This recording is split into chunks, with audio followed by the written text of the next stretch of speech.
para hindi ka na rin mahirapan. Saka iisip kung saan nanggaling ang 1,000 na yan. Saan ka ba naman kasi nanggaling 1,000 ka? Ba't ka nandyan?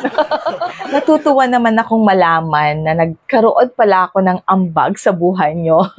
Naging malaking impact pala yung ating mga sharing and discussions dito sa ating YouTube channel.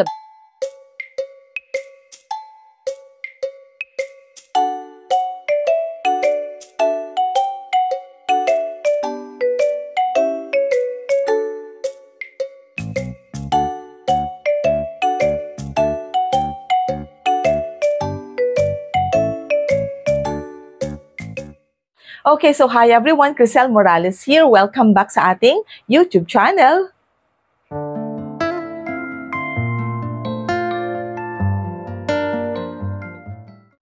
Okay, so today we're going to cater yung ating mga subscribers na nag-iwan na ang daming mga comments na hindi ko talaga kayang mag-reply sa dami ninyo. No? So, ang ginawa ko is I chose some of the comments na sasagutin natin for today na alam kong makakatulong at makakapagbigay ng malaking ambag din sa inyong lahat. So, kung ready na kayo, ako ay ready na. Okay, so first query, huwag na nating patagalin to. Okay, so shout out sa ating first commenter, Glenn Kapalad. Shout out sa iyo, Glenn, and thank you for your comment. At ito nakaka-inspire talaga. Sabi ni Glenn, kakapanood ko sa inyo, 4 na ang credit card ko. Wow naman! Thank you so much, Glenn, na nagkaroon ako ng influence or ng impact sa'yo. Kaya ngayon, 4 na yung credit card mo. So yan, I suggest na alagaan lang mabuti ang ating credit limit at gamitin ng maayos. Yun lang naman. And I believe you know those already kasi sabi mo kapapanood sa mga videos, nagkaroon ka na ng 4 na credit cards. And I believe that you have already encountered some of my videos na kung saan sinasuggest ko talaga be responsible in paying our credit card bills. So sa'yo, Glenn, thank you so much for this comment. Okay, ang second subscriber naman tayo na nag-comment is ito, si Sherwin Sapinoso. So shout out sa'yo, Sherwin. Thank you for dropping your comment. At ang sabi ni Sherwin, ano po kayang ibig sabihin ng negative 3,800 plus sa bill ko? Nagka-interest na po ba ako? Lagi ko kasing minomonitor yung balance ko.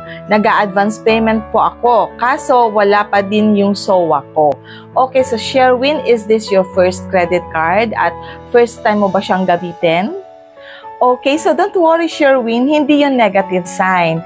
Ang ibig sabihin ng negative 3,800, imbes na ikaw ang may utang kay bangko, sila ang may utang sa'yo. So you may have overpaid them, kaya nagkaroon ng negative 3,800, at yung 3,800 ay maaring yun na yung reversal ni bangko sa'yo.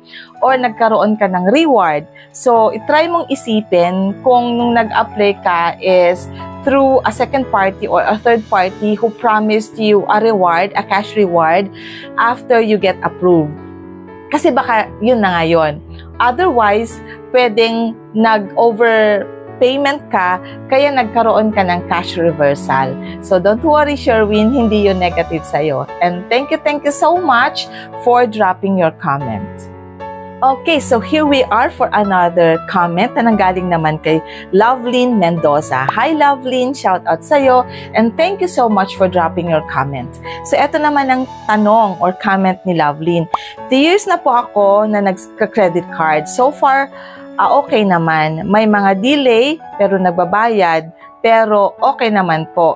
Thanks for this video. So, yung comment niya is under, pwede kang umasenso dahil sa credit card mo.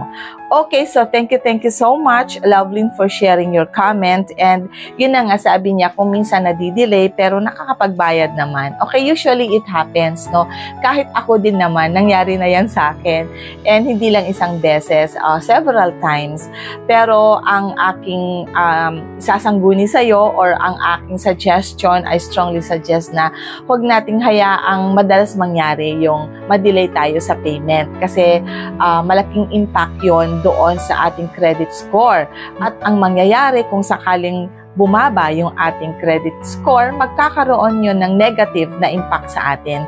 Kaya kung minsan, yung mga credit card holders, pag nagre-request ng credit limit increase, hindi na-approve kasi nga, namomonitor nila yung credit score. O kaya gusto nating mag-apply ng another credit card from other banks, kung minsan hindi na-approve kahit meron na tayong existing credit card. Kasi namomonitor nila yung credit score natin. Kaya kung maaari, hindi naman talaga maiiwasan. May mga pagkakataon talaga. Katulad ng sinabi ko kanina, ako din naman.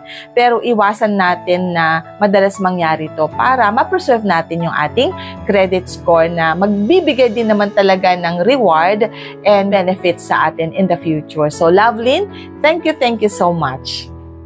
Okay, so ito naman, medyo seryoso ang comment to na nanggaling naman kay Grace Aquino. So, hi Grace, shout out sa'yo. Thank you so much for dropping your comment. At ito ang comment ni Grace. I was shocked na nasa 1K plus agad yung na-add sa balance ko, though wala pang 2 weeks since ginamit ko siya. Wala din pong transaction history sa app. Please help.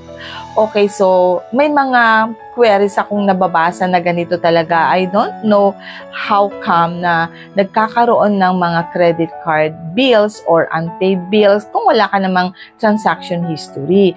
So, I would think na this is already yung iyong annual fee. Kung yung credit card mo ay may annual fee. Okay, so baka ito na yon, nag-appear na sa SOA mo yung annual fee mo. So, maaring yun. Kung hindi naman, kung alam mo naman na na-charge ka na noon ng annual fee at talagang in doubt ka talaga, naku, parang hindi ko na alam kung paano i-address yan, no? So, parang hindi na kaya ng aking powers. So, ang gagawin mo na lang kung sakaling talagang sure mo naman na hindi yan annual fee at sinabi mo na wala ka namang transaction history or unpaid balance at yung 1K plus ha, ang laki nun. So, I suggest, Grace, na pumunta ka na lang mismo sa bangko and make clarification. Itanong mo sa kanila kung saan nanggaling yung 1,000 na na-charge sa'yo or nag-appear sa SOA mo. Para alam mo na i-address ito. Kasi kung minsan, kung hindi natin talaga na-clarify ito, magkakaroon tayo ng doubt kay bangko. Of course, normal yon. Pero para malinaw sa'yo at para hindi ka na rin mahirapan, saka iisip kung saan nanggaling ang 1,000 na yan. Saan ka ba naman kasi nanggaling 1,000 ka? Ba't ka nandyan? Okay, so visit the bank na lang, ano? And then kausapin mo na lang si customer service representative. So, thank you so much, Grace. And here, another serious na query. Next commenter na si Eriza Balkin. Okay, so Eriza, shout out sa'yo. Thank you so much for dropping your comment. At ito naman ang query ni Eriza. Weekly po kasi ako magbayad before ng due date. Tapos, ang outstanding balance, nadadagdagan kahit nagbabayad ako weekly. So, yan exactly yung query niya. Okay, so ganito yon, Eriza. Are you sure na wala kang unpaid balance in the past? Kasi usually, kapag meron kang nakaligtaang bayaran in the past, yun yung nagkakaroon ng charge or ng penalty. Kaya nadadagdagan yung bills mo monthly. Habang hindi mo yun nababayaran ng buo, magcha-charge si bangko sa'yo ng mga fees. Kaya you have to make sure na wala ka talagang unpaid balance. Kaya go with the flow. Ibig sabihin, okay namang magbayad ng weekly, pero mas maganda yung twice mong gawin para at least hindi masyadong nakakalito. Kapag weekly kasi, ang thought natin, weekly naman akong nagbabayad, so okay na yon. But the truth is, kapag weekly ka nagbabayad, pero yung due date mo is on the second week pala, akala mo okay pa rin magbayad weekly until the end of the month, but only to find out na nalampasan mo na yung due date mo. At kapag nalampasan mo yung due date mo, magiging unpaid balance na yung natirang hindi nabayaran.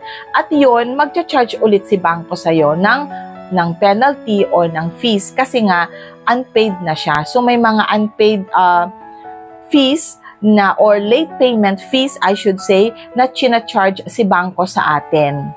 Kaya I strongly suggest, Eriza, na mag-alarm ka sa phone mo kung kailan talaga yung due date at mag-set ka ng alarm a week before your due date and then a day before your due date para ma-remind tayo palagi.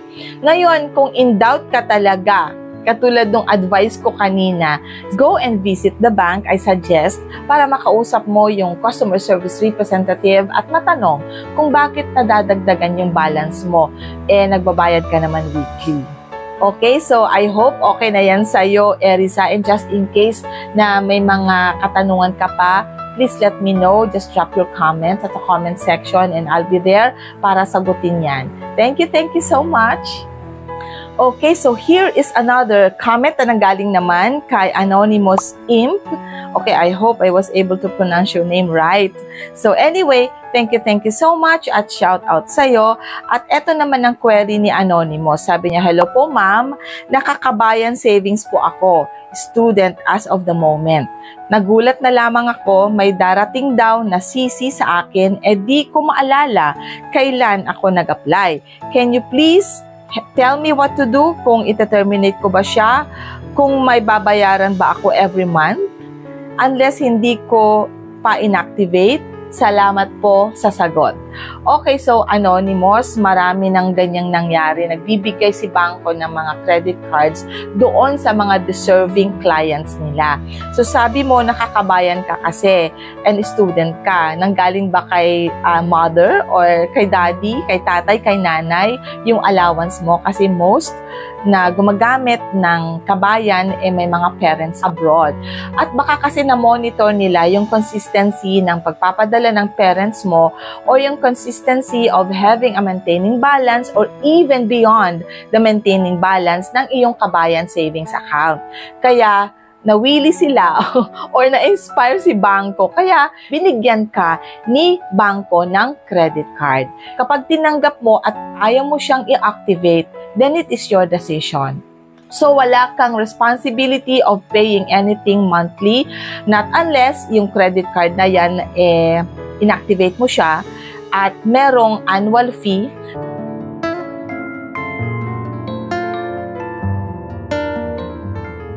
That is a good start. Makakabuo ka ng magandang credit kay bangko kapag ginamit mo siya ng maayos. Ngayon, kapag merong annual fee yan, at hindi mo naman siya madalas gamitin, lugi ka. Kasi you will be charged yearly with an annual fee na hindi mo naman nagagamit talaga or hindi naman nasuserve the credit card yung service niya sa'yo. So, alamin mo muna kay bangko kung anong klaseng credit card yan or try to wait until na ma-deliver yung credit card na yan para makita mo doon sa envelope kung yan ba ay may annual fee. At kapag may annual fee na okay naman sa'yo, kaya mong bayaran, then go for it. Pero kapag sa tingin mo, ang laki naman nito at baka hindi ko rin gamitin itong credit card na to, sayang lang yung ibabayad mo sa annual fee, then wag mo na lang siyang i-activate.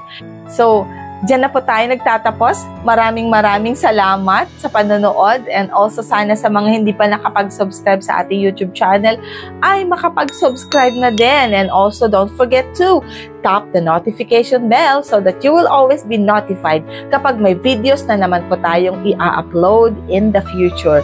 Muli, maraming salamat. And as what I always say, remember, kahit anong klaseng pagsubok meron tayo sa buhay, remember that life is beautiful because God is so good. Bye everyone!